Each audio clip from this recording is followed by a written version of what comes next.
It is quite simply known as the greatest rivalry in all of sport. Not college football, all of sport, as I said by Urban Meyer before his first game in 2012.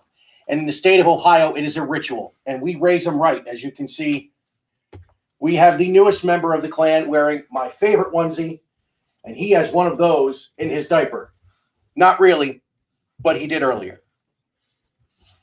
Now, if everyone would please remove their caps for the playing of the Ohio National Anthem.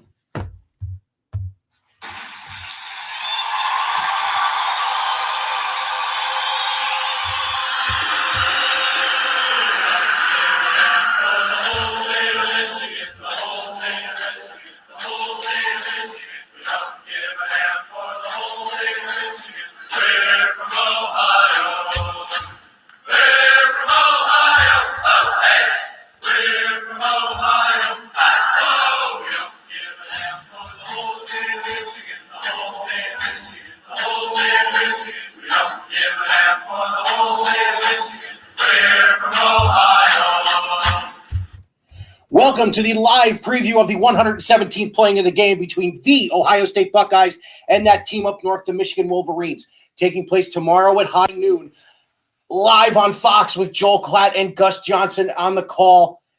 It is going to be a great night. There are 5 guests, actually 6 as soon as I call in the older boy, 4 of which will be verbal, as one is not.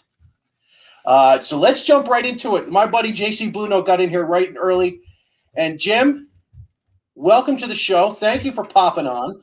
I know it's not our usual spot, but we'll do that in a couple weeks. But what do you think of his onesie? You're really going to start by doing that? Happy Black Metal Friday, everybody. So,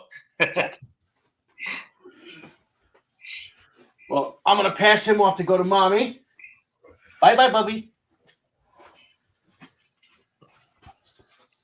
All righty. I don't know if you heard me play the Ohio National Anthem a minute ago.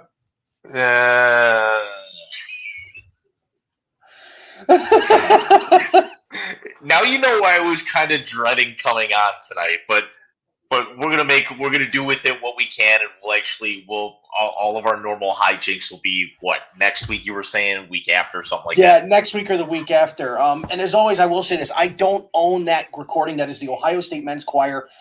From several years ago. Someone put it up on YouTube, and I heard it the other day, and I just thought it was absolutely going to be perfect tonight because, listen, you are not the only one who's anti-Scarlet and Gray that's going to be on tonight. I have an honest-to-God Blue fan that's going to be on at the end. That gift that you sent me earlier, I did not really want to comment. Oh, come on. At least one of those times his life is bad.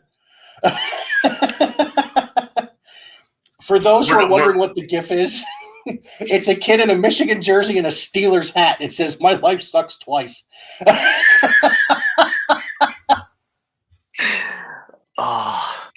Yeah, we'll save the Pittsburgh jokes for our for the Wise Guys show.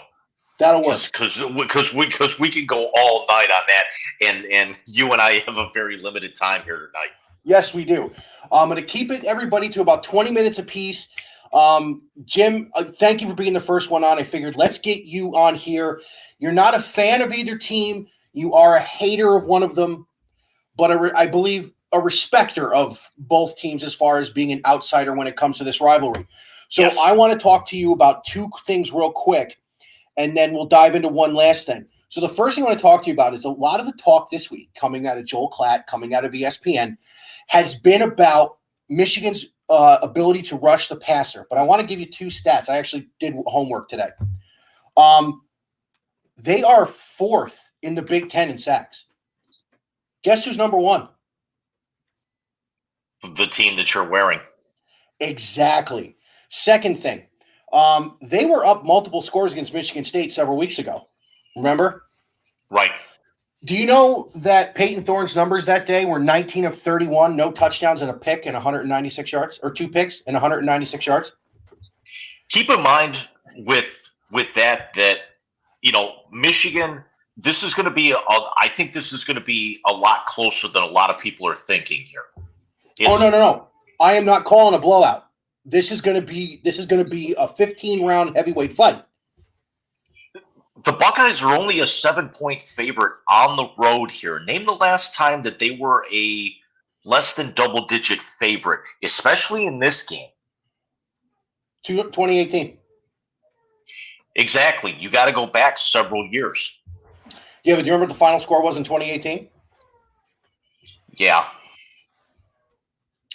So I'm going to say this. The pass rushers for Michigan are elite, and they are going to be great on Sunday. I will give them that right away. This is not me taking shots at that team. This is me being legit here. But Kenneth Walker, 23 carries for 197 yards and 5 touchdowns in that game against the Michigan State game. So I will say this. Is any one of our backs Kenneth Walker? No, I don't believe that. But I think the stable of Travion Henderson and Mayan Williams and Master T can do some damage against a very, very good front seven who's really their biggest thing is a pass rush on the edge. So what I'd like to ask you is, are they going to make Ohio State be one-dimensional running the ball, or do you think they can hang with them if C.J. Stroud tries to sling it around the yard? And trust me, I've got a lot of stats here, not individual, but team stats. Hold on. You broke it. Nice job. No, I grabbed my water and I knocked it over. Oh, live television. Go on. I think right now, Ohio State's going to get theirs. Averaging 559.5 yards offensively leads the nation. And the next closest is Pitt at 530 and change. Really? Michigan is yes, yeah. It's trust me. I tore ESPN and Fox and CBS's website apart this afternoon. Michigan is 10th in the nation in yards per game given up on defense. They give up just over 306 a game. To show you really how good Michigan's defense is and where I feel that they are going to try to make Ohio State one-dimensional. In this case, Michigan is 10th in the nation. They are only 1.5 yards behind Cincinnati, and they are only 0.3 of a yard behind Alabama. There's 2 teams that they're sitting behind in the college football playoff rankings right now. You've got a 2 versus 5. Whoever wins this game, they're basically in, barring some sort of catastrophe against whoever comes out of the West, because right now it's Wisconsin wins, they're in. Wisconsin's got to lose, and then Iowa needs a little bit of help. With the tiebreaker and some things to line up there. Ohio State is the second best in the Big Ten against the run, and Michigan is 6th.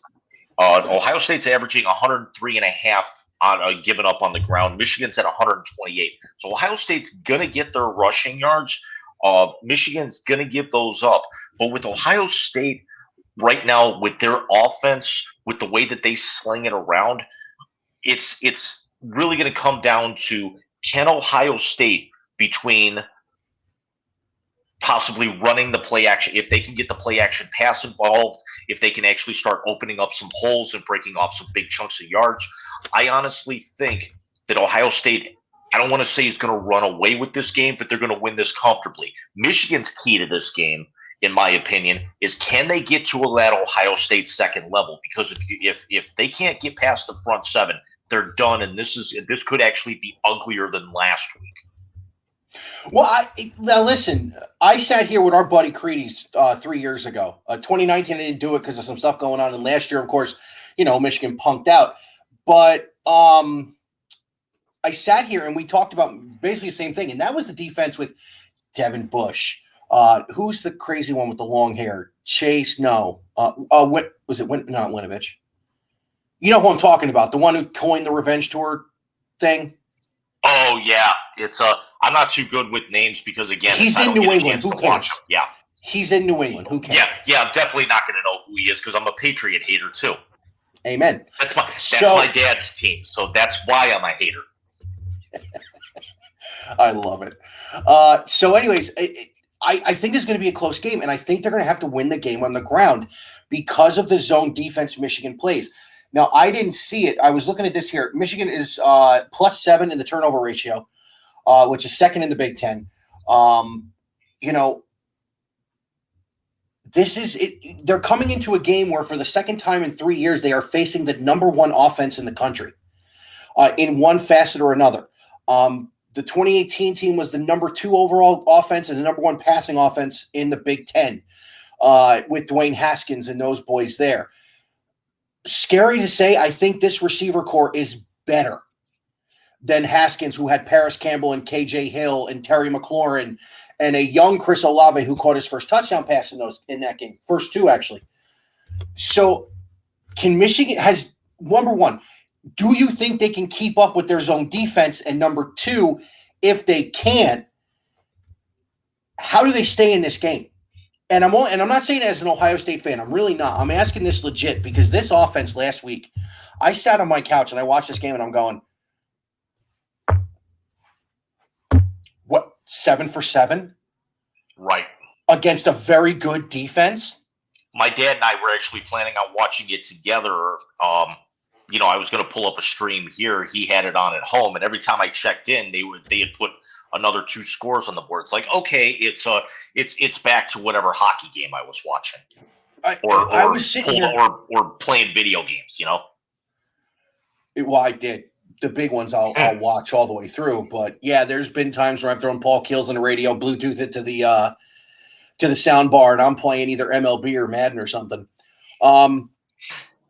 So let's get into national implications because you and I have dived into the CFP, and I wanted to ask you this question: how good does it feel to see Cincinnati at number 4?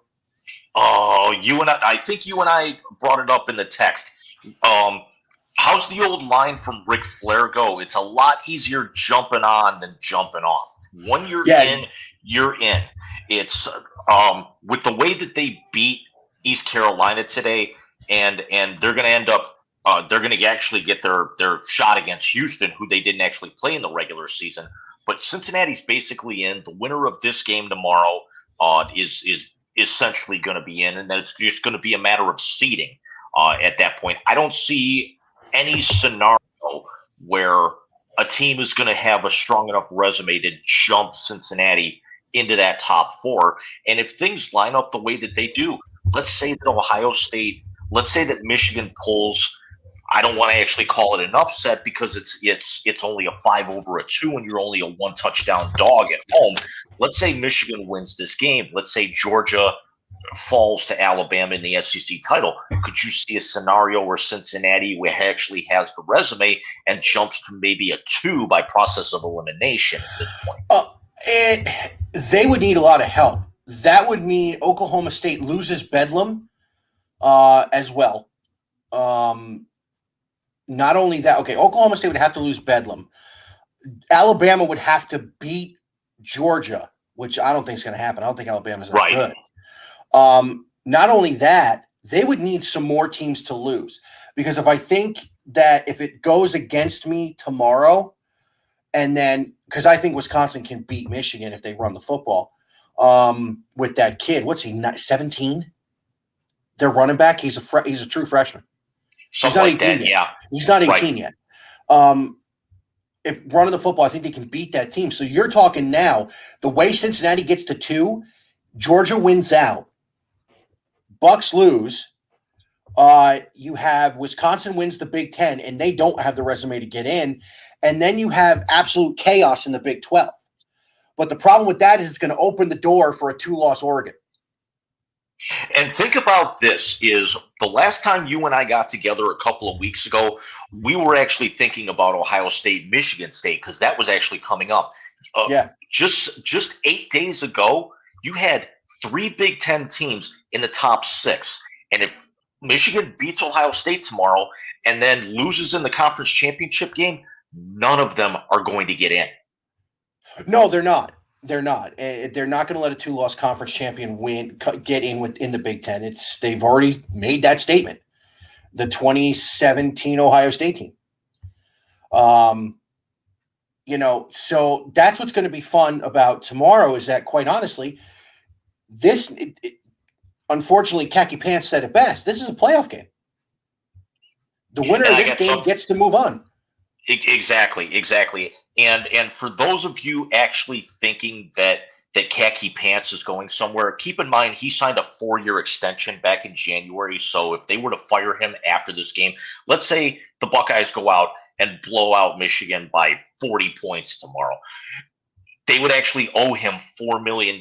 And then the way that contract staggers over the next 4 years, the guaranteed money drops $1 million every year. So if they fired him after next year, he's only owed $3 million, then $2 million, then et cetera. Michigan doesn't really, even though they've got a habit of paying out coaches, I don't think they'd really actually want to terminate somebody with that kind of price tag, let's be honest. Never mind that. Now, and listen, he did say he was going to beat his two rivals or die trying. And, of course, Ryan Day said rest in peace. But I'll give Day his credit because he didn't take the money and run like Herb did. Agreed. Now, I will say this. This was going to be an entirely different format had I not had a bettering of my brain. We talked about this. It would have been uncouth in the current world. But I will say this. I'll write him a eulogy if he gets blown out tomorrow. Because I don't like, first of all, we were basically, when he came in, remember, that was the same year that the first year of the college football playoff, Bucks win the national title. That fan base got crazy because Harbaugh came home. We expected a new 10-year war. Let's be very honest. For those of us who know the history, we expected another 10-year war. What have we gotten? We've gotten a 2 versus 3 game, which was one for the ages in the double overtime game in 2016. But outside of that, we've received basically Brown Steelers at the collegiate level. One of the most storied rivalries in the history of the game has basically been so one-sided, it's not even worth watching half the time. I wouldn't go that far. Well, I know you would if you're not personally invested in this. If you're in Nebraska, if you're in Florida, you're turning this game on for maybe the first quarter, and then you're finding something else to watch. Just so this way, it's kind of like how some people are with the Army-Navy game. I love that game. I love that game. My father-in-law used to go every year. You tune in for the nostalgia, but you're not really paying attention. That's all that you're doing. I mean, I'm less than 40 minutes from West Point, so it's a little bit different with me, obviously. Yeah. As a matter of fact, Zach, who was my older boy, who was running indoor track, that's what the track is on campus at the military academy. Very so cool. He'll be on there a bunch. So listen, we got a few minutes left, you and me. I see Alex is sitting from row 7. My buddy from Chicago is already sitting in the waiting room there. So we're going and Alex, I almost wore a Blues hat. He stepped away. He stepped away. I'm just going to leave him a message in advance. I was thinking of wearing my Blues stuff, and then I saw that the Blackhawks beat them in overtime, and I'm like, I can't show my face then. You hockey guys are crazy. Real quick, let's go off topic. I could have thrown my Blues banner behind me, but I decided against it. Let's go off topic real quick. What was your impression of the new arena? Absolutely gorgeous. The problem is the Islanders can't score. They have not won. They haven't. I mean, sure, they're getting some guys back off of COVID right now, but it's they couldn't score at all. I tried to watch both opening games last weekend. I definitely want to get up there for one. That place got loud the first time they actually scored in there. That could actually end up being the loudest arena in North. Basically, that could actually end up rivaling Chicago. And when I was there for CM Punk's arena, I've never felt a building shake before. I've actually felt Brown Stadium shake. I've never felt an arena shake before. Boiler Room Brawl SummerSlam in the mid-90s. The one that Royan got thrown out of. I was in that group of people that went with him. That's right. He did go with you. So I felt an arena shake too. So we got about 5 minutes, you and me. So let's dive into keys to the game here. I'll give you the keys to the game for Ohio State, and it's going to be their defense. They're going to have to play defense and stop the run, do something they've done all year long. And not with this quarterback for Michigan. He's not bad. He's not bad. He's not great, but he's not bad. I think they're going to have to make him win this game, which he hasn't had to do all year. I think they're going to have to win the turnover battle again in order to win this game. I think Michigan's defense is better than what people is better than what I think it is. And it's going to be a close one. My key to the game for Michigan is don't get behind. Because we both know Ryan Day will put his foot on Harbaugh's throat, and that'll be the end. Yep. So if you had to give one key for Michigan to win this game, what would it be? They've got to actually be able to establish the play action pass and be also able to throw the football, because Michigan's only averaging about 220 yards, just under 230 yards passing all season.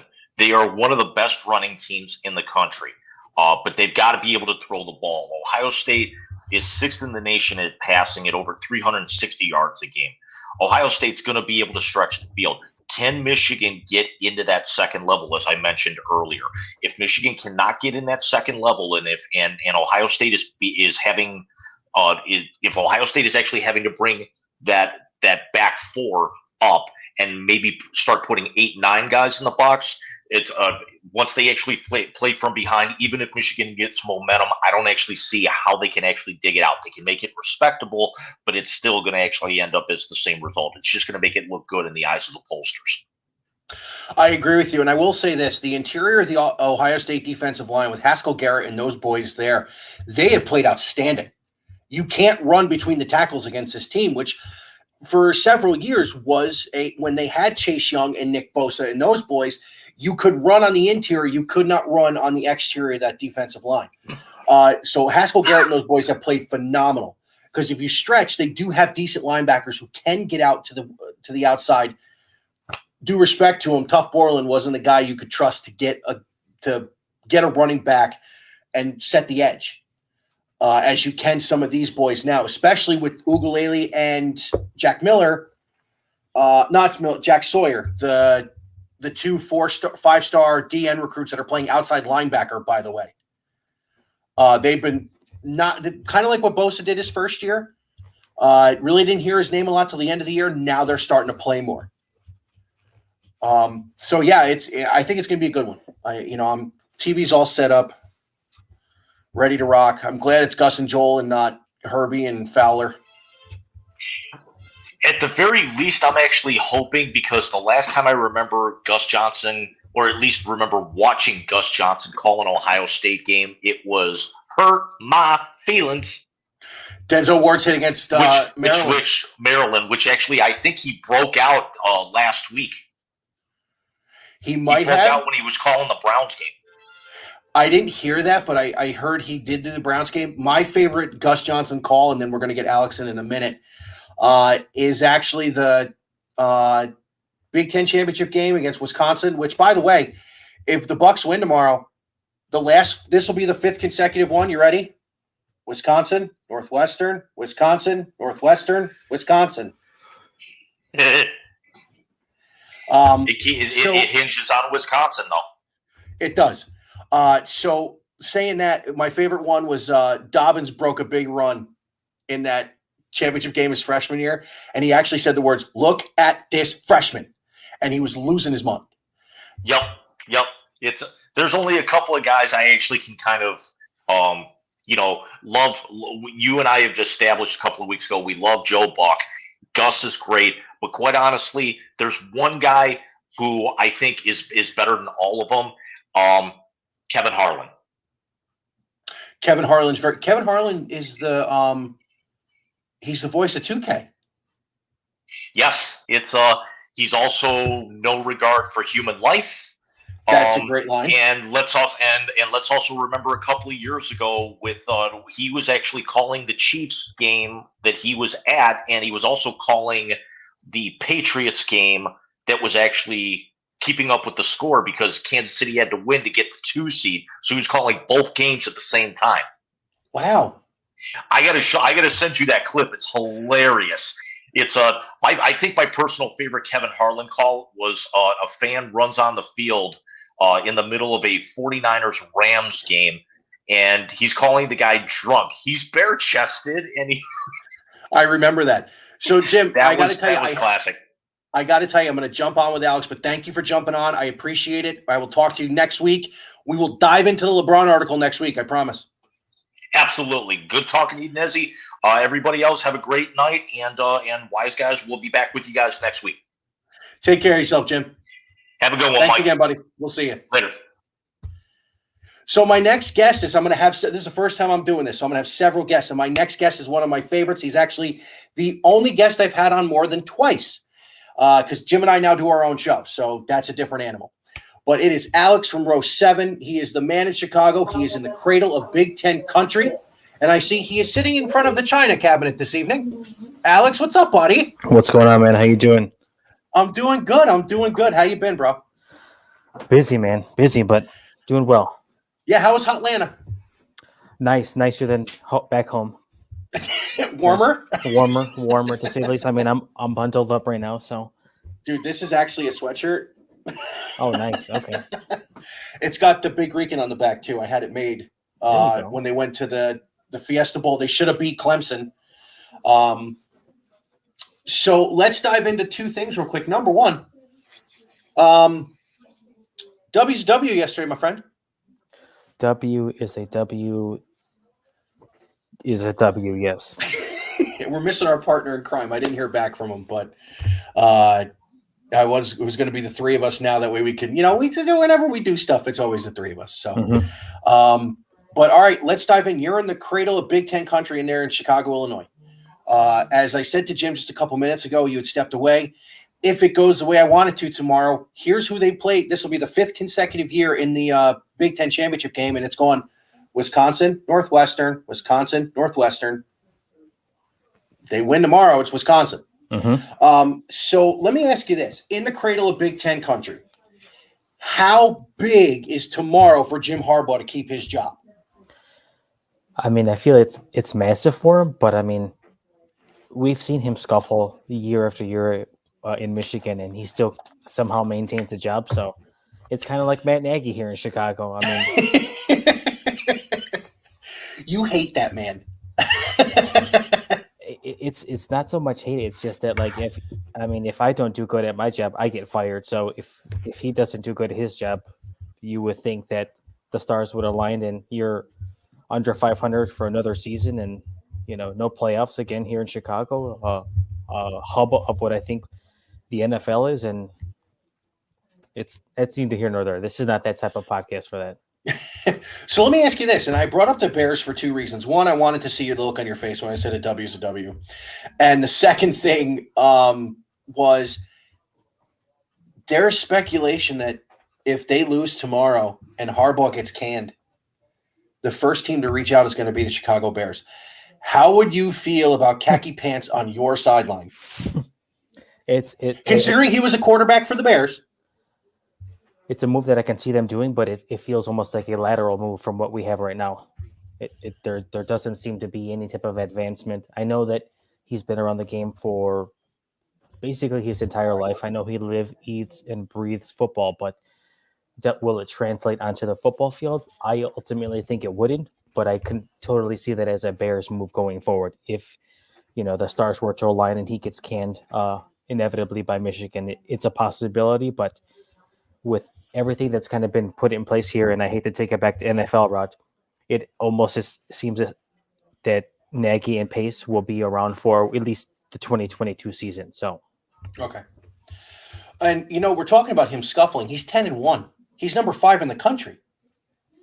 Yeah, and I say that lightly and loosely in terms of like his years past. I know this year he has done well, and he's not scuffled on the big stage except for a couple weeks ago against Michigan State. But in terms of those big games, I mean, he's 0-5 against Ohio State, and tomorrow is Ohio State, Michigan. Oh, that's the big one. Absolutely. I mean, it's like I had said at the beginning, it is, as Urban Meyer said before his first game in 2012, it is the greatest rivalry in all of sport, not just college football, all of sport. I know you weren't on, you didn't catch it. Bobby had on his I have a Michigan in my diaper onesie. So at this rate, are you sleeping tonight, or are you just jacked through the night? Dude, he don't like to sleep, man. I did all the cooking for Thursday too. Oh, did you? So I'm a little wiped. Oh, yeah. I went a little crazy. So let me ask you this. I know you're not a huge college football guy. The NFL is more your thing. Did you happen to see what my boys did last Saturday? Bits and pieces. I would be lying to you if I told you I caught, the entire game or majority of the game. Okay. So as Jim and I were saying, they went 7 for 7 on their first 7 drives. CJ Stroud threw 6 touchdowns in the first half. As somebody who you're a fan of the Monsters of the Midway, defense. Do you think that this team that you saw give up 200 yards to Kenneth Walker, can they hang, or am I am I really trying to be as less optimistic than I should be? No, I think you have all the reason to be optimistic. I mean, as far as I'm concerned, CJ Stroud is top 2, top 3 for Heisman, at least in my opinion. I could definitely see tomorrow being a shootout. I know in the weeks past, Ohio State has been a little, not lackluster, but they've given up points. So I can definitely see that tomorrow be like a 35-27, 35-30 type of game. I think both teams will put up points. It won't be like a 7-3 final score in a game. I think both teams will have success. So it will just be a matter of them coming out on the W side of that, 27 or 35-27 type of game. No, I gotcha. So yeah, and listen, again, thank you for coming on tonight. I really appreciate it. Like I said, I wanted to make this as big of an episode as I could with missing last year, with Michigan basically skipping out because of the COVID. And I see Jim is still here. He's still watching. So one other question about this game, then I want to jump into one other thing with you real quick. As I said, we're going to do a bunch of topics, but it's going to be mostly focused on this because when Willie comes on in a little bit, he's an actual Blue fan. Oh, okay. So that's when him and I are going to go at it. So there's going to be a little bit of a scuffle, huh? Exactly. Excuse me for a minute. You're a hater, not a fan. Stop it down there. I can still see you. Jim is not an Ohio State guy at all. He's not. What did he put up the other day? It was a sign, and instead of the guys doing OHIO, it was OHFU. Oh. I mean, it's bad. It's bad. Okay. The one I shared today. Well, you saw the one I sent to our group chat on Twitter, right? I did, yeah. I did. Remember last year at Big Ten Media Days, Ryan Day told the team after Harbaugh ran his mouth that he was going to hang 100 on him. I do remember that. I've heard the chatter and the talk that it's going to be a funeral. There will be a burial. So there's definitely some fighting words out there. I'm telling you, the first line of Harbaugh's obituary is going to be, "I promised the 10-year war. I didn't give it." So now, how much of the rivalry do you actually know about? Because I didn't get indoctrinated until I was in my early teens when I moved from upstate New York to Northeast Ohio. But since then, I have eaten, breathed, and slept this rivalry every year. This is the one game a year where my wife knows all bets are off. This Super Bowl, World Series, we'd have to talk. But there is no other game in the college football season that is as important as this.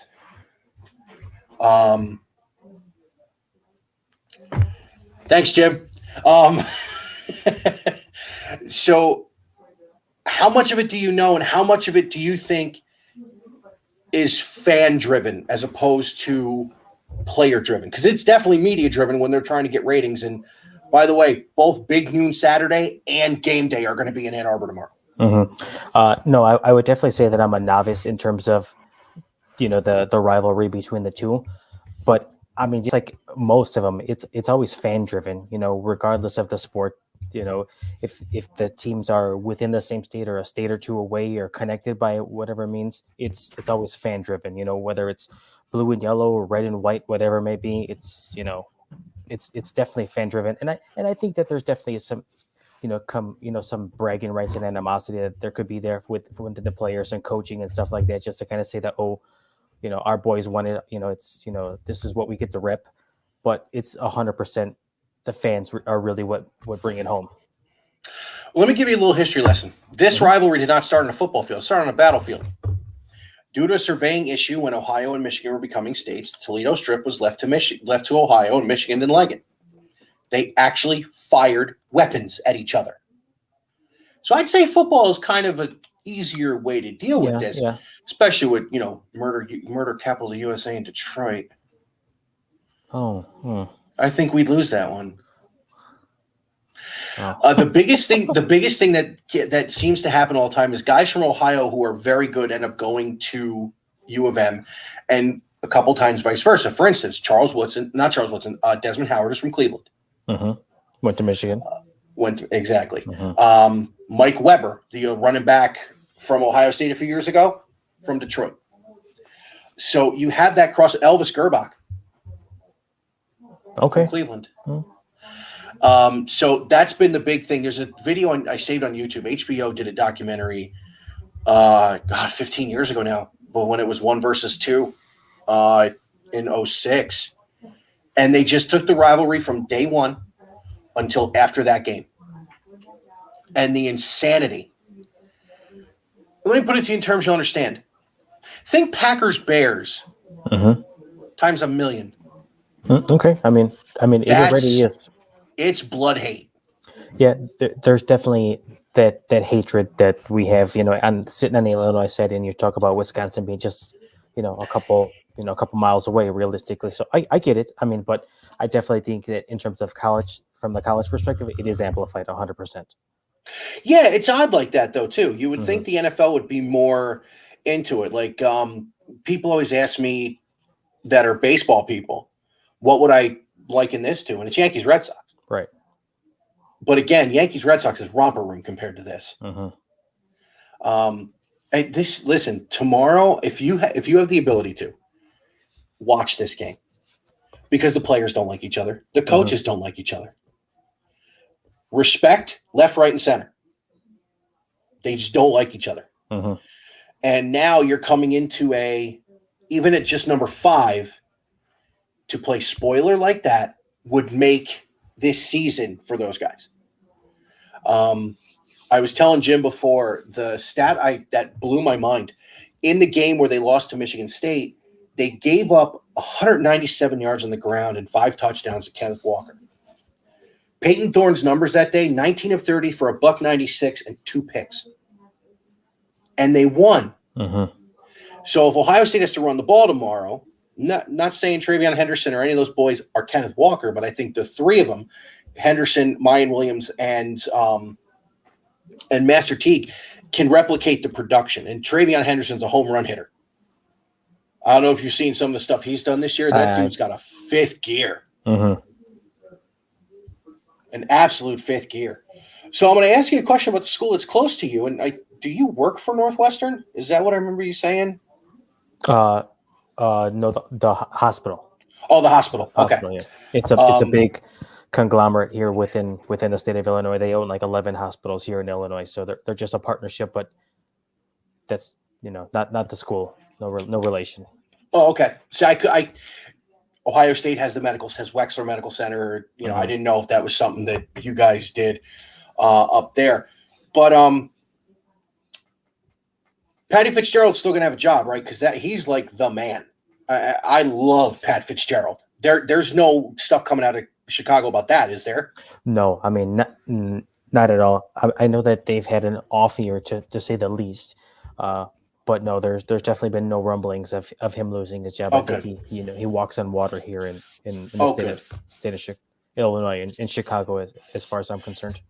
And not that I'm a proponent of coaches staying, where they are after a certain amount of time, because it's sometimes time to move on. He's one of those that I think could stay there for the rest of his coaching career. He is Northwestern football. Right. I remember the Darnell Autry, Pat Fitzgerald led team that went to the Rose Bowl years ago. That's how old I am. I remember, and he's taken his team to the Big Ten championship game twice in the last 3 years. I was hoping to see them this year. I love him. And listen, they were both close games. Right. They had a lead last year at halftime. They did. I mean, they've definitely been in those games where they probably didn't have a chance and they stayed competitive and stayed relevant, it was nowhere near a blowout. So Pat Fitzgerald has earned his stripes here in Chicago, and I know on multiple occasions he's gotten that that correlation to the, hey, do you want to jump over and go to the pro side here and be the Bears head coach, but nothing has ever materialized, and I think he's kind of found a home with Northwestern as far as I'm concerned. Oh, he'd be good there though. I would agree, but I mean, I don't know what type of contract or agreement he has with Northwestern, but it doesn't seem to look like he's moving anywhere. I mean, that could change down the road if it makes dollars or makes sense, but right now, no. No, and I hear you. And listen, he is awesome. Mm-hmm. I love him. He's a great coach. He's done great things with that program. He has brought in players that, he's getting prestige by getting into these title games and playing teams like Ohio State really tough. I was hoping they would have beaten Michigan earlier in the year, but just not their year. So last couple things about this game, if you could for me. You're going to watch tomorrow? Or you got stuff going on? No, I'm going to do my best. I do have a wedding tomorrow afternoon, evening. Yeah. But that's cool. I'll do my best to catch it. It's just a family friend's wedding, first wedding that I'm attending since my wedding a couple years ago. So, wow, that's always fun. The first one after your wedding, because you look around, you remember all the stuff that went into planning yours, and you're like, oh, thank God I didn't do that again. I know. Live and learn. Exactly. Listen, we'll be 11 years in August, so trust me, I still have all the memories from that too. So, with the things that you've heard us talk about and the things that you and I have talked about, I wanted one key to the game for Michigan to win this game and one key for Ohio State to win this game. If you had to take a guess, what would that be? Remind me again, who is the quarterback for Michigan? I forgot his name. Does it matter? I mean, yeah, I know. Bad boy. I wrote everything else down today. I don't know why I keep blanking on his name. I mean, I hear it, Michigan here in Chicago all I'm sure often. You do. And Cade McNamara. Yes. So McNamara and Stroud, I think the biggest key for them is going to be turnovers, limit them as best as possible. I think that's going to really be the deciding factor. And it could be as simple as, a fumble or throwing that pick that could cost you the game. With a couple minutes left in the game, we've seen it happen countless times in college games that mean the most, where a guy gets sacked from behind, coughs up the ball, or throws just a forced pass, ends up in a turnover, changes the entire complexion of the game, or happens like with a couple minutes left, and that's all she wrote. So I think it's a big factor for those two guys to keep the ball in their own hands or to throw it to their respective players. Yeah, I mentioned a turnover battle before. Oh, the big blue fan just signed on. I'm going to get him in a minute. So I agree with you. Turnover is going to be huge. Both teams are actually up in the plus minus. Michigan is +7, and Ohio State, I believe, was +9 or 10. So that was pretty big. Well, real quick, I got 2 minutes. Alex, row 7, how's things going? What's coming up next? Things are going well. A little bit of a hiatus right now with just how busy things have been, with some work travel, some just meetings and trainings and so forth. But definitely looking to get back on the horse here in the next week or two. Probably put something together because I know not football related, but our Chicago Bulls here are kind of making some noise in the East. Yes. So it'll definitely be good to kind of tie some podcasts into them. I'm doing my best to get out to a game or two here in the next couple of weeks. So, maybe do like a live podcast type of thing, just to kind of tailgating before it. Yeah, I thought about doing that too, for a Buckeye game, going to Rutgers, but it's just with COVID and everything, I couldn't go. I will say this: keep your calendar clear. I'll let you guys know, but we are going to do the Big Rican Baseball Show Hot Stove Edition like we did last year. We're going to dive in as the Mets made a huge move today, but we'll get into that another time. Alex, thank you so much, buddy. Happy holidays to you and your family. Hope Thanksgiving was great. And yes. I will talk to you soon, and I'll text you during the game tomorrow. Okay, sounds good, man. Take care. Thank you. Take care, buddy. Thanks again. Mm-hmm. So the next gentleman should need no introduction. He is the man behind the Family of Baseball podcast that I happen to be on as often as I can because I ran into it when the baby was born. He is the brains behind the Shakeback Media Group. The man, the myth, the legend, and unfortunately, a fan of that team from up north, Mr. Willie Epting Jr. Willie, welcome in, my friend. How you been, brother? Man, what is going on, Mike? Man, no long time no see. Hope everything is well with you and the family. The Bambino. Everything is great. Everything is great. Yes, sir. Hope you guys had a happy Thanksgiving as well. Appreciate you having me on, man. Oh, listen, I've been wanting to get you on here. Just me not doing as much content because I'm tired, Willie. Yeah. Yeah, I can imagine. Hey, and off topic, congratulations to you and your wife on doing all the life coaching thing. I think that's awesome, man. You guys getting all that stuff done anytime. So appreciate that, man, a whole bunch, man. It's real in the field out here in Dallas. So, well, good to hear. And I got to say this again. I'm gonna say it online for everybody. The high school stuff you guys did was off the charts, phenomenal. Thank you, appreciate that. Thank you. So how many of those boys can be wearing scarlet and gray, Willie? Well, they have none on their squad right now, as far as I know. The tight end, LaKelsey Johnson Jr., he's already a Baylor commit. Oh, nice. Yeah, he's like 6'4" and I want to say 240.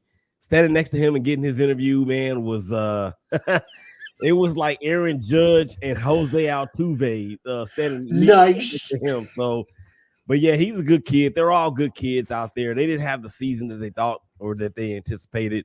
They lost their number one receiver, Trent Edwards, in the first game to a torn ACL. Yeah, he's actually a Central Arkansas commit, same school that Scottie Pippen went to. So he's already committed to them. So he's been rehabbing. I saw him at the last game we covered. I still follow him on Instagram and on Twitter. He's putting in the work to get back to pre-2021 pre-injury status. So yeah, I'm excited for him as well. That's awesome. And when you said you're doing Texas, it made me think we got a guy in the backfield from Texas. Mr. Travion Henderson's from Texas. Yeah, and the receiver, as was J.K. Dobbins. Yes, and the receiver that's leading the team in receptions and yards is also from Texas. As a matter of fact, he's from right here in Rockwall. JSN's from Rockwall? Yes, he is. Really? Yep. And he actually his school and my son's school play each other every year as part of the I-30 Classic. They're big rivals. Nice. Yep. And I can tell you he's a beast. He was a man amongst boys a couple years ago when they played against Rockwall Heath. Oh, he's been outstanding. So let's dive in. I did not know that you were a fan of Up There until just a few days ago. I wanted to have you on this show for two reasons. One, I haven't talked to you in a while, and it's always great when we get together. But two, you have your pulse on the high school football thing, which bleeds into this. And with Ohio State's footprint in Texas, wanted to get your opinion on a couple of the players. But now, whatever, dude, let's go into this. Mm-hmm. Let's go into the greatest rivalry in all of sport. Let's dive into this game on Saturday. I was mentioning to the guys before, a lot of the chatter coming out of ESPN, coming out of Fox, with Joel Klatt and some of these boys, is the pass rush on the outside for Michigan and how they need to use that. I'm going to counter that, and I'm going to ask you, with what they gave up to Michigan State, are you more worried that Henderson and Mayan Williams and Master T can take this game over as opposed to C.J. Stroud? Or if you're on the defensive side of the ball, you're more worried about that wide receiver core that really got disrespected without a nomination for the Biletnikoff Award? Yeah, and I mean, giving up to Ohio State, they have a phenomenal offense led by the young freshman. And if he's not being mentioned he's going to be in New York City as one of the Heisman finalists, no doubt about that. And I do agree with you. Those guys on the outside, as far as the receiver goes, and not being mentioned with the Fred Biletnikoff Award, which of course is the top receiver award in the country. When you have Olave, who's really the veteran of the crew and was considered the main guy before Jackson and Garrett, they step on the scene and burst out there on the scene and do what they've been doing. Michigan is going to have a tall task defensively. And when you have the type of weaponry that the Buckeyes have had, this might be their best trio of quarterback, running back, and receiver, all the rooms combined. This might be the best combination of the three that they've had in quite some time. And I know those pass rushers from Michigan are outstanding. They can get after you real well. But this is the thing with Ohio State. They can do it to you passing. They can do it to you running. They can do it to you deep. They can do it to you short. They can do it to you intermediate. They can do it to you however they seem fit. And that defense from Michigan, I don't know if it was more of them having relaxed in that game against Michigan State, but you can't give up that type of game or you can't give up that type of a performance by the opposing running back when you know what's coming and you do nothing to stop it. So Michigan's defense, they're going to be up for the biggest task of the season, battling that Stroud kid and all of the weaponry that they have.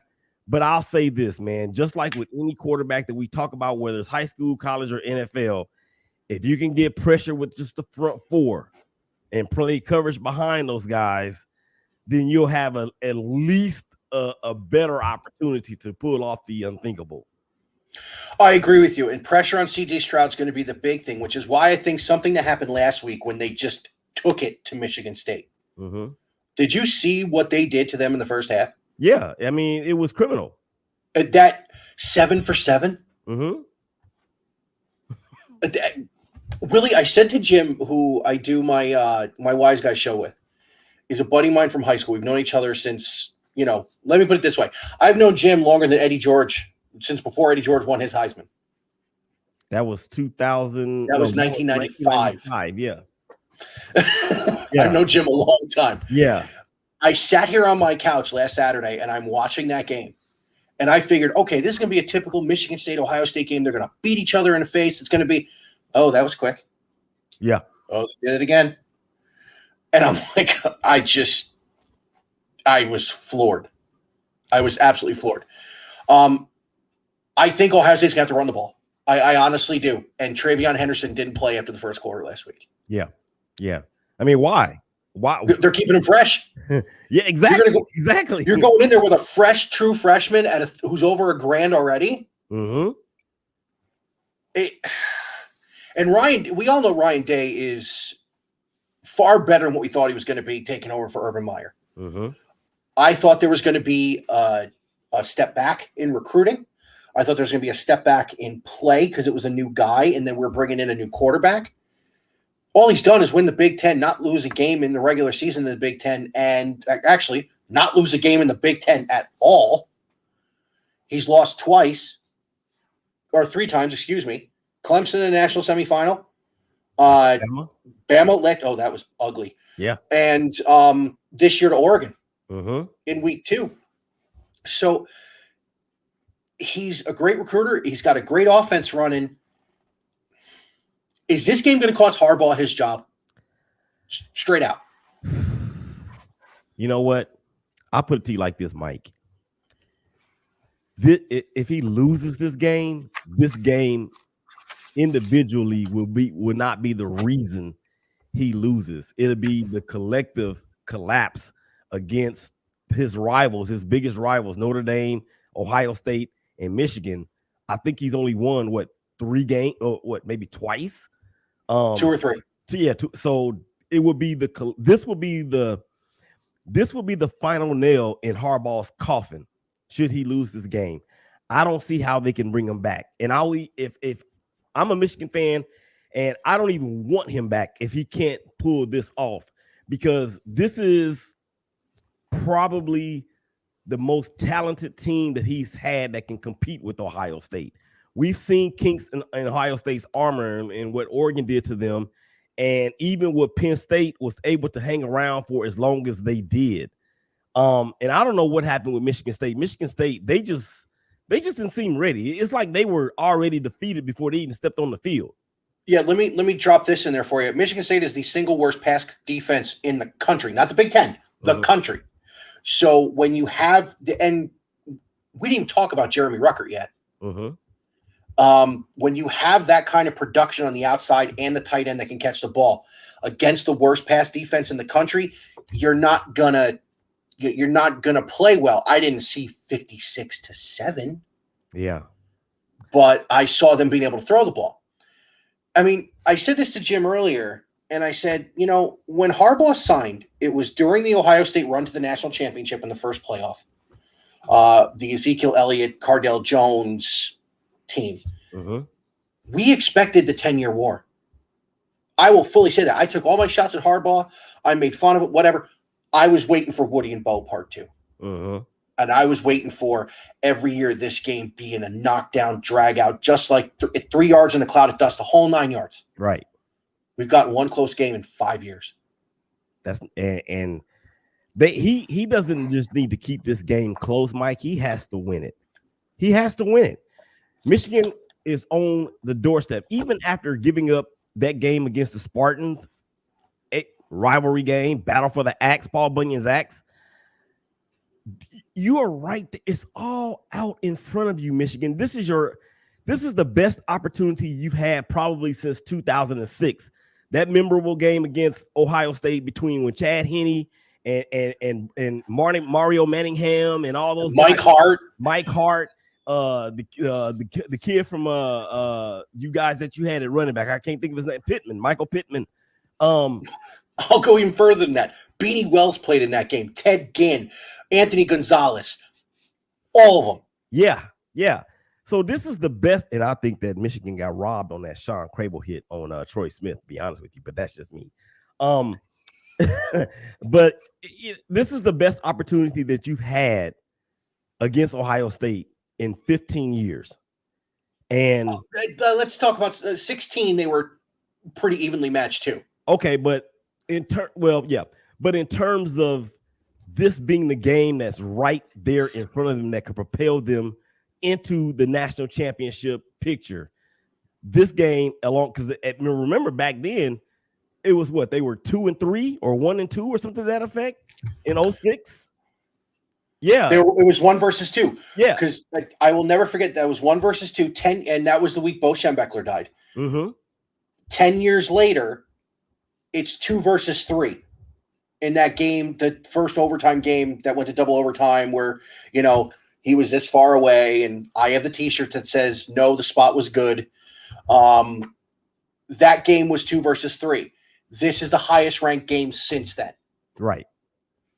Yes. So with what's this at stake, not only is it Harbaugh's job and his legacy and being the Michigan guy, he absolutely has to win this game.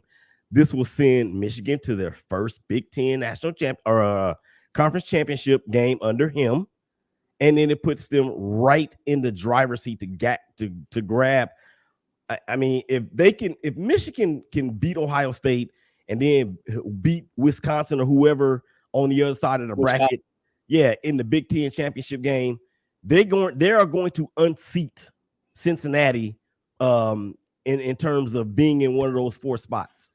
I'm going to I don't think they unseat Cincinnati because I think Oklahoma State's going to lose.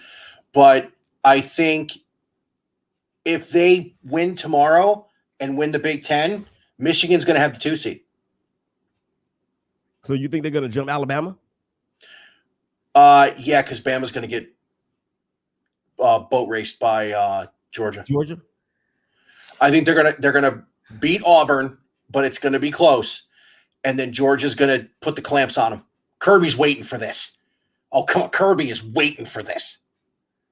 He's going to unleash that D-line on that kid, and it's going to be ugly. Yeah.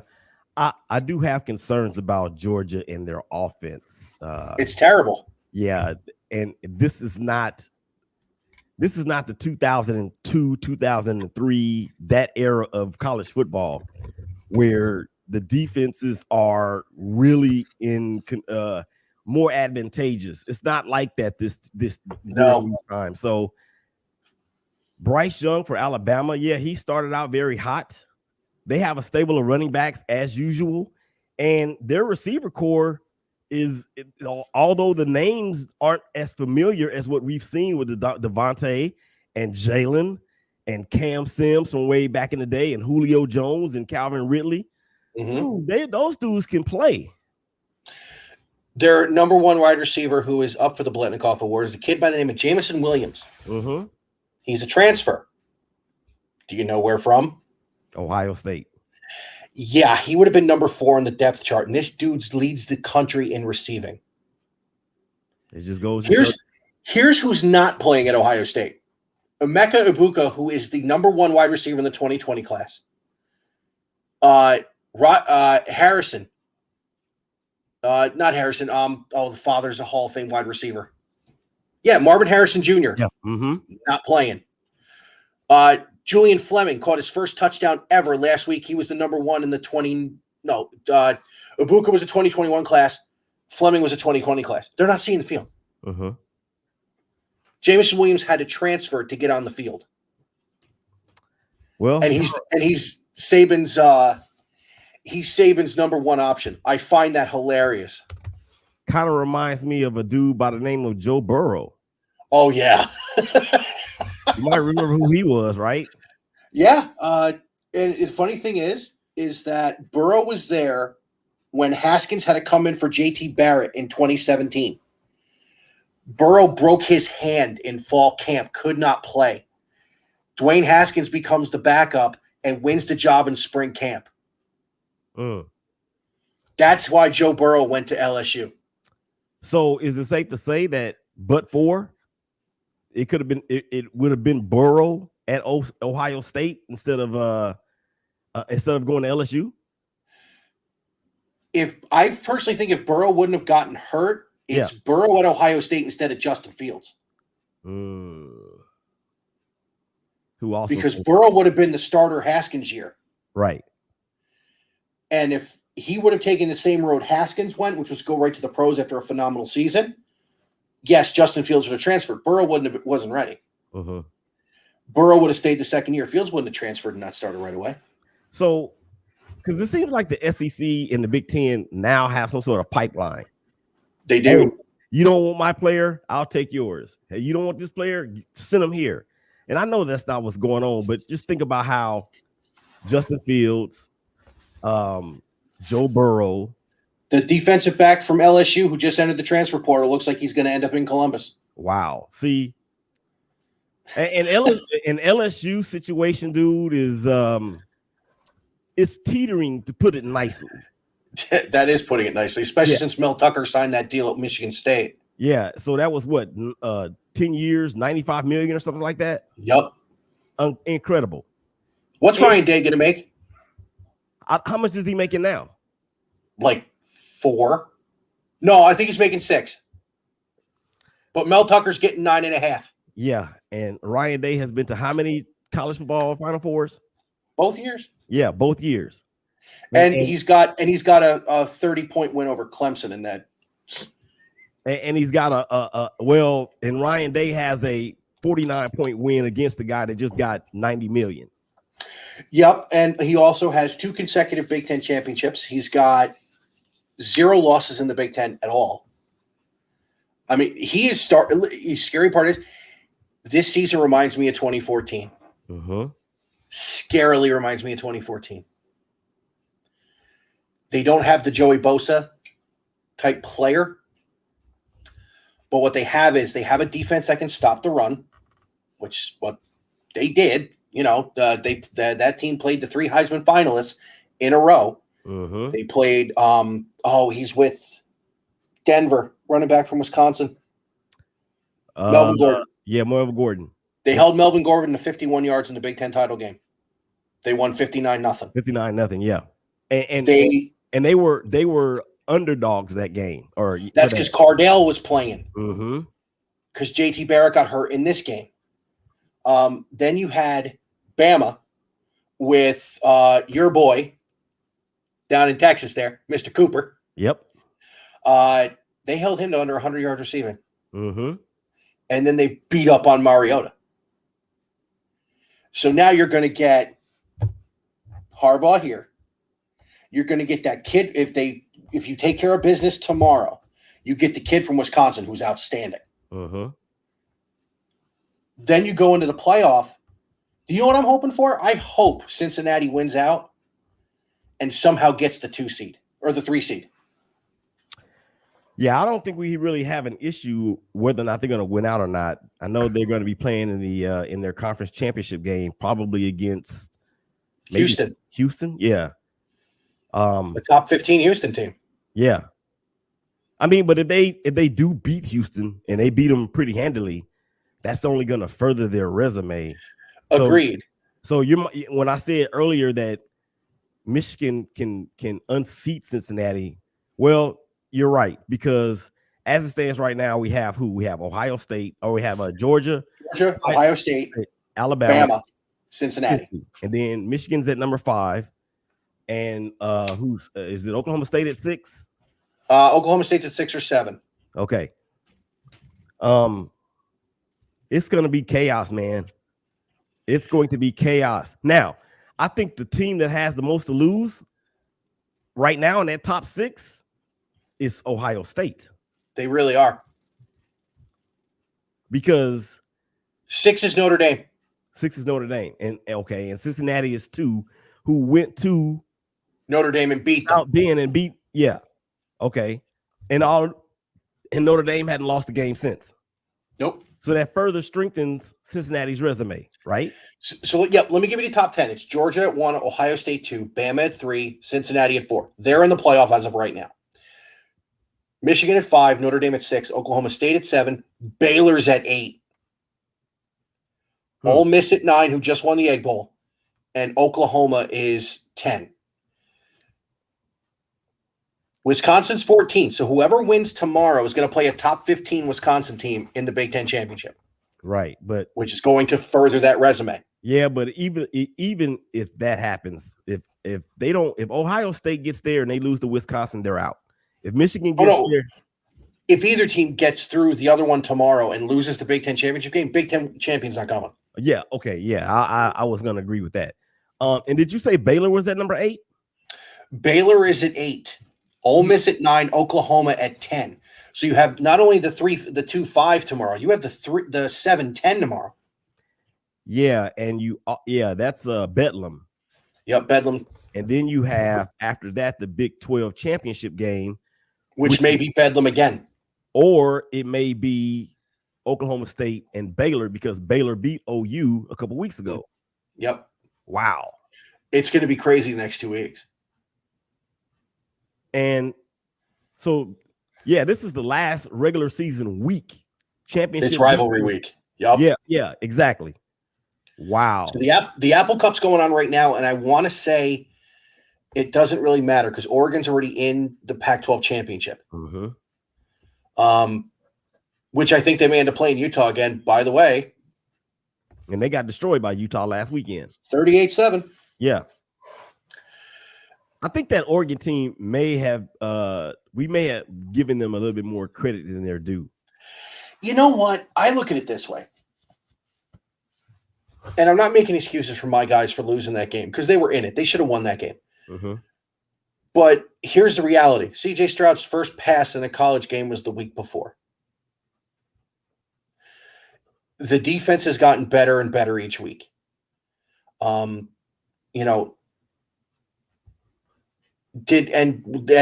didn't play. So could that have been a bigger loss for Ohio State? Could have been. So look, the next 2 weeks are going to be so much fun. Yeah. I love this time of year. Yeah, you're absolutely right. And, I think it's a foregone conclusion that it doesn't matter what happens. Georgia is going to be they're not going to fall from 1 to 5. I don't think that's going to happen, even if they lose to Alabama. If they lose to Georgia Tech, it could. No, they're not going to lose to Georgia Tech. I don't think they're going to lose to Georgia Tech either. Clean old-fashioned hate. They're not going to lose to Georgia Tech. But like this game. Hey, you know what? I'm big, man, into the names of rivalries. I think that's one of the coolest rivalry names out there. Clean old-fashioned hate. Exactly. That may be one of the best ones to say, but remember, ours is just simply the game. Yeah. It's and I said it before. I love this quote from Urban Meyer. It's the greatest rivalry in all sport. And it's just, what other rivalry has something called the 10-year war? Well, I will say this. It used to be the Red River shootout between Texas and OU. Yes, it was. It used to be the world's largest cocktail party between Florida and Georgia. That's The also world's true. largest cocktail party. They had to Well, that's change. because they're nothing but drunks. That's why they had to change the name, because we're still dealing with college kids, underage college kids. Oh, come on. They all know. What was it? No, my personal favorite was the few years in the 80s when Miami played Notre Dame and it was the Catholics versus the convicts. Yeah. Which, by the way, carried over to John Carroll versus Mount Union. Okay, so that's like D3. Uh-huh. That Mount Union has won like 14 of the last 17 titles in D3. Uh-huh. They're a small school from Southeast Ohio. Uh-huh. And John Carroll's their biggest rival. So I have friends who went to John Carroll. They have T-shirts of the Catholics versus the convicts when they played Mount Union. Okay. Well, I don't know. John Carroll University. You know who went to John Carroll? Mr. London Fletcher. Really? Yes. He would look, that dude, if he doesn't get in the Hall of Fame, something's wrong. How is Eddie George not in yet? That's a very good question. I mean, but okay, so let's chop that up. And I know we're getting away from Michigan and Ohio State, but well, it's Eddie George. Yeah, well, that's still Ohio State, so you're right. How is he okay? In the NFL, to me, to be qualified as a Hall of Famer, you have to be one of those players with the ability to change the game, where defensive coordinators stay up at night thinking about you, and not just for 3 or 4 seasons, but at least 7 or 8 seasons. Was Eddie George that guy? I think so, but it could be bias because of where he went to school. Now, I'm pulling up his numbers. Outside of his 1 year with Dallas.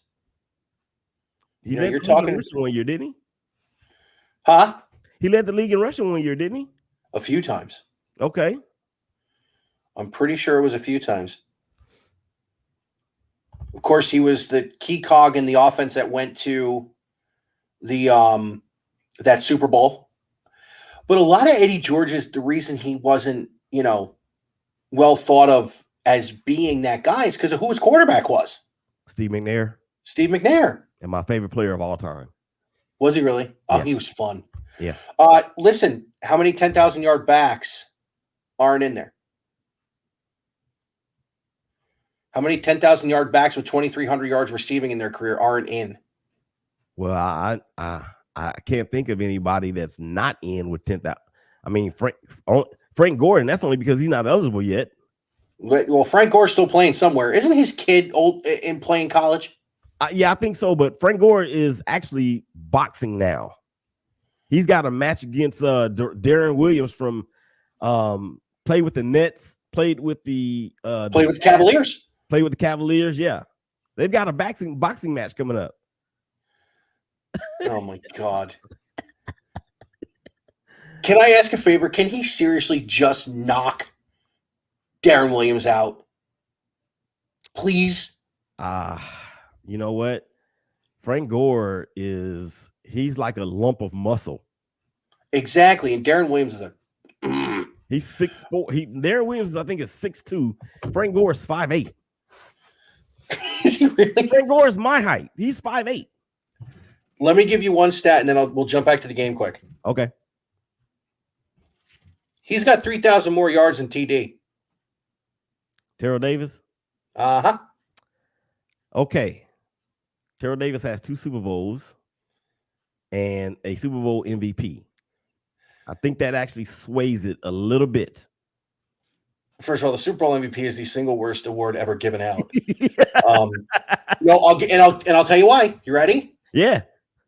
Who threw the only touchdown pass in Super Bowl III? Joe Namath. Johnny Unitas. 16-7. Right? Yeah. No. 16-7. Uh-huh. The only touchdown scored was by Ohio State alum Matt Snell. Namath didn't throw a touchdown, but he was the Super Bowl MVP.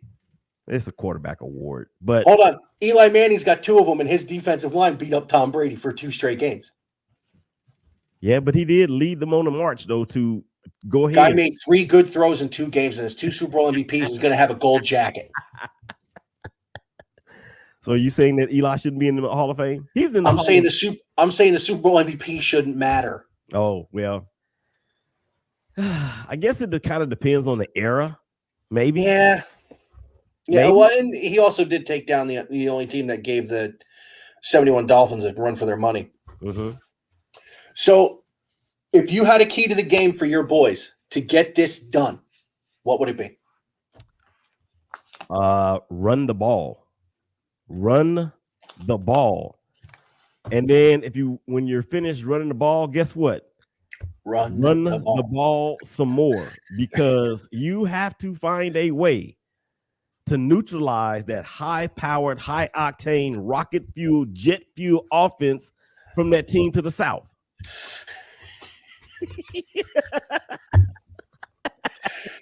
You used rocket fuel and jet fuel in one sentence. I love it. Yeah.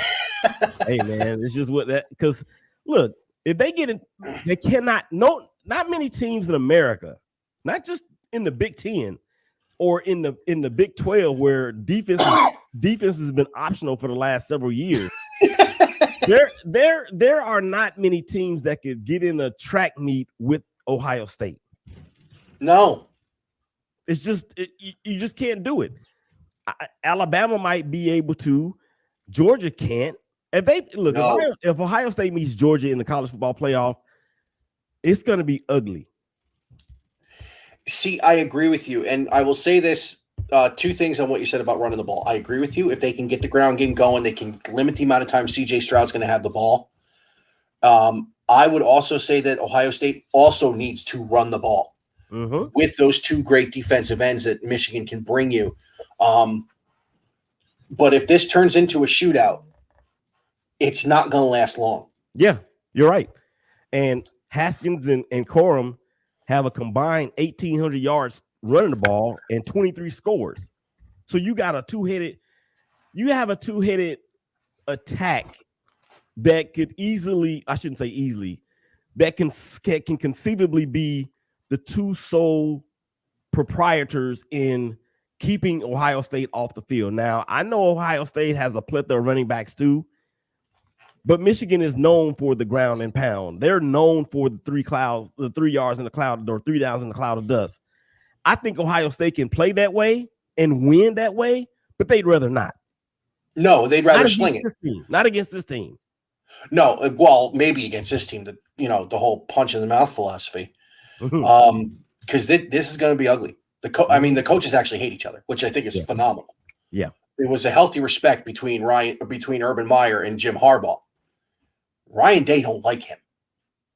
You know who I watch a lot is RJ Young. Mm-hmm. He was at Big Ten Media Days, and he said, "Say 3 nice things about your rival." And Day goes, "No," and just left it like that. Well, I mean, he's taking on the full blunt of the rivalry, so I don't have a problem with that. No, me neither. This is going to be, and I think it's more because I was indoctrinated into this. I wasn't born into it. That I dove in so hard with it. But like I was telling the guy, this is the one game a year where I am to be left alone. This is bigger. The only thing that will be bigger is if I had tickets to Game 7 of the World Series at Citi Field. Sports. That would be they got to figure out what they're doing first. But I got to have you on to talk about that yet too. Yeah. But yeah, no, tomorrow I would say yes, Michigan has to run the ball and put pressure on C.J. Stroud. Ohio State has to tune up that number 6 ranked defense against the run and stop it, because I don't think McNamara can beat them with his arm. No. Not with Denzel Burke and Seven Banks and those boys in the defensive secondary. Yeah. McNamara is more of a game manager. Turn around and hand the ball off, or zone read, or whatever they're Throw doing. A slant when you need to. Yeah. And look, as far as Michigan's wide receivers go, that kid that they got from he's actually from East Lansing. and he put on the show earlier or in the first half against the Spartans. They have some playmakers on the outside. They do. They do. And if they can effectively run the ball and set up play action and find holes in that zone defense and can somehow keep the athletic Buckeyes on that side of the field a little bit off balance and on their toes or on their heels, rather, I think they have a good shot. I know that's a lot of ifs, but still. No, and listen, like I told Jim at the beginning of the show, I'm not calling blowout for this. I'm not. You know, it's 2018 took me by surprise. 2019, not so much, because we knew they were kind of on a down. They had a down year that year. But 2018, 60 points against that defense. Yeah. Who was the linebacker that coined the revenge tour thing? He plays for New England now. Is that Chase Winovich? Ninkovich? No, not Ninkovich. Him I can't stomach. I can't. I've never seen someone hate Baker Mayfield more. Yeah. That's another subject for another day. Yeah. Is it the kid that went to Florida? The kid with the long blonde hair, with the Devin Bush year and the I can't remember. Me neither. Yeah, it's Chase Winovich. Okay. Yeah, that looks like he's doing a Head and Shoulders commercial in his picture online. Leave that to Palomalo, would you? Yeah. So, you know, I would close this out because it's getting late. It's past my bedtime. I'm gonna turn into a pumpkin. I'm gonna turn into a brown skinny pumpkin. All I gotta do is put on my 7-line army hoodie and I look like a pumpkin. Anyway. Willie, again, I want to thank you so much for coming on. It's been a while since I talked to you, and I am definitely going to make as much time as I possibly can to get on with you with baseball season coming. And I'm going to extend the invitation. I said this to Alex. I don't know if you heard. The Big Rican Baseball Show is going to do our hot stove show in the next couple weeks. Okay. I got to put it together. I'd love to get you guys on there, especially if it's the four of us. We got a Cub fan, a White Sox fan. I got you on the West Coast. You got me on the East Coast. Yep, we got the four corners covered almost. Exactly. So let me ask you this: Ballers Report, how's that going? That show, man, is phenomenal. Awesome. Phenomenal. The Warzone Sports Network, they've allowed me to use their platform on YouTube and Twitter, and when I tell you, Mike, that I'm getting 400, 500, 600 viewers on that podcast. It is tremendous. And I've got some things in the works that I'm trying to take us to the next level. Of course, you're part of us. Go to our website, shakebackgroup.com. Mike is on there. He is on there. I've got some things that I'm trying to put together that's going to elevate us to another level. Nice. And I have a meeting with somebody on Monday, and I'm very, very excited about it. And my guy, John Motley, J Mott, he's the Senior VP of Marketing and Brand Awareness for the Shakeback Media Group. I got him on assignment. I need you to get us some sponsors because we're going somewhere. Oh, that's awesome, man. That's awesome. Well, listen, I appreciate everything that you have helped me open a door for me too. Thank you so much for being on here tonight. I will talk to you in a couple weeks. And listen, we'll be in touch on this tomorrow. Yes, sir. Yes, sir. Enjoy the game, Willie. Thank you again so much. All right, man. Good night. Take care. Well, that's it, everybody. We are now T-minus 15 hours or 14 hours and 7 minutes from kickoff in Ann Arbor. So now I'm going to give you my prediction. I think Ohio State goes up to Ann Arbor and for the ninth year in a row, wins the game. It'll be a close one. They will win by 2 scores. I think it's going to be 42-28. Michigan's got a great team and a good defense. I do not believe this will cost Jim Harbaugh his job. But I will say this. I have gotten the clearance from Jim to read a eulogy for Jim Harbaugh's career if this game goes the way a lot of people think it's going to go. But listen, I will come back to you in the next few weeks. As I said, Big Rican Baseball Show is going to have the Hot Stove Show in the next few weeks with Willie, Tone, and Alex. You got the Wise Guy Show next week with Jim. And I'm going to bring you a Mets season wrap and what I think they need to do for the coming year. As always, Big Rican can be found here on the YouTube channel and the Facebook page, Twitter at Big Rican on Sport. On Spotify is one of the new video podcasts through Anchor. So Spotify, Anchor, Breaker, Google, and just ask Alexa, play Big Rican. Thanks so much for everybody who tuned in tonight. Thanks to all the guys who came on again. I told you in the group text message, this is the big one for me, and to have you guys on was awesome. Jim, I'll see you next week. Alex, I'll see you in a couple weeks. Willie, again, thank you. And there's only one last thing to say.